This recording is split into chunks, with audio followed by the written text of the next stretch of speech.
আসুন পরিচিত করাই হাই রোডের ভিতরে রিয়াদ টু জিদ্দা রুটের একটা অবিশ্বাস্য বাংলাদেশের ছোট হোটেল। এটা হচ্ছে মানে একটা এই জায়গাটার নাম হচ্ছে হুমায়েত। সো এটা হচ্ছে একটা বাংলাদেশি হোটেল।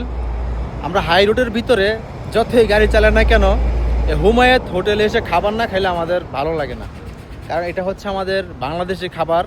আপনারা যারা হাই রোডে গাড়ি চালান, রিয়াদ থেকে জেদ্দা যাবেন, মক্কা যাবেন, তায়েব যাবেন, আমি আমার এই ভিডিওর প্রথম কমেন্টে এই রেস্টুরেন্টের লোকেশনটা দিয়ে দেবো, লোকেশন লিঙ্কটা প্রেস করে এখানে এসে একটু রেস্ট করবেন, খেয়ে যাবেন, একটু ভালো লাগবে। সো আজকে আমি এই রেস্টুরেন্টটা প্রমোট করতেছি।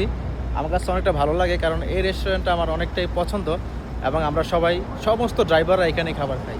সাইনবোর্ডটা কিন্তু দেখে রাখবেন, বাংলাদেশ হোটেল লেখা আছে। খুবই একটা অন্যরকম, যদিও ছোট, মানে খাবারের জন্য অন্তত হাই রোডের ভিতরে এটা হচ্ছে ভালো হোটেল আমার মনে হয় আর একটাও নাই। বিশ্বাস না হলে আপনারা এসে দেখুন, অবশ্যই বুঝতে পারবেন।